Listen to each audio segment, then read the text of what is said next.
the way down. Now, when they got right there, they blew a crack in the wall. The crack and discovered this part of the cavern, so we're really lucky to have this part. It doubles the size of our tour, and it has at least one good example of each formation that we can find inside this cavern. Our cavern was actually created in two stages. The first stage is called the hollowing out stage.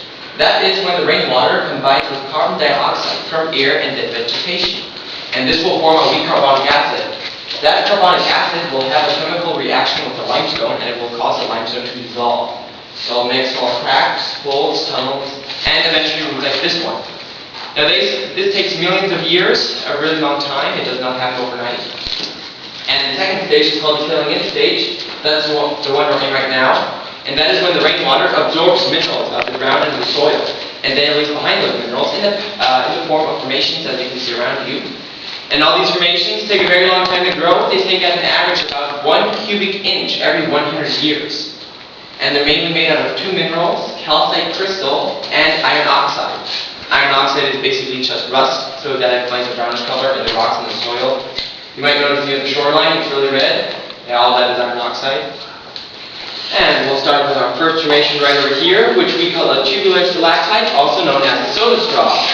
And we call it that because they're hollow on the inside, and theoretically it could simple out containing soda thread, although it wouldn't taste very good. Yeah. They stay the same diameter, about the size of a drop of water, and these can get up to 8 feet long before they break under their own weight.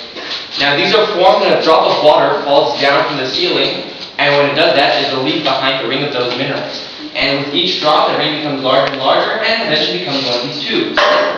Now, usually the tubes get clogged up at the end.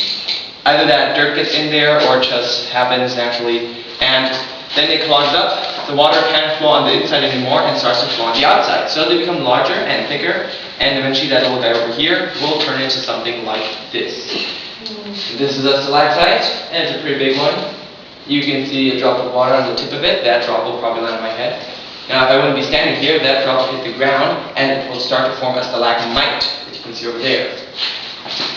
Stalagmites are the opposite of stalactites. They grow from the bottom up, and a good way to keep those two apart is a stalactite hangs tight to the ceiling, and a stalagmite might when they reach the ceiling. Now, usually those two grow beneath each other, and when that happens, they form a column that you can see over here. Beneath the column, all this is called flowstone. And the flowstone is actually the most abundant formation inside our cavern, and it's also the fastest growing. This grows 4 times faster than any other formation. And you can see that sparkling there. No, that's not gold or diamond, so please don't take a look at it. It's just calcite crystal. We don't have any valuable minerals on this side of this cavern. Alright, here we got some cave bacon. And I know this doesn't look like bacon much, but we'll have better examples later on. Now that is formed when the water runs down the wall for a very long time in the same path, and it starts to leave behind the minerals in the path where it flows. Now, eventually this will become so big that it starts to hang down from the wall. Then we call it cave drapery or cave curtains. The official name of those two is rhyolites, and those two are basically the same. The only difference is one is larger than the other. And right here we got our spaghetti patch. You guys in the back might not be able to see it, but when you're walking by, you can take a look at it. Yeah, all those pretty little things right there, those are called helictites. And helictites are actually very rare. We're lucky to have so many of those in our cavern. And they're also hollow on the inside and very fragile. Now, these are formed when the water is trapped inside a rock, and the rocks are still moving over the thousands of years, but the water can't go anywhere. So over time it builds up this huge water pressure. And eventually that water pressure is then so strong that it will force the minerals out through small pores in the rock. So it's kind of like Play-Doh being squeezed out of form, and they can go any direction, up, down, sideways, even make little loops and turns mid-air. So they're not influenced by gravity at all. And right here we got some shelfstone. That line that goes throughout the entire room, and that is where the water level was a long time ago. Drops of water hit the water surface, and the ripples that are created splash the minerals off to the side and make those rings. Okay, a lot of information for the first room. Any questions? Anyone not understand something? Yes? If the water drips on your head, will it grow on your head? No.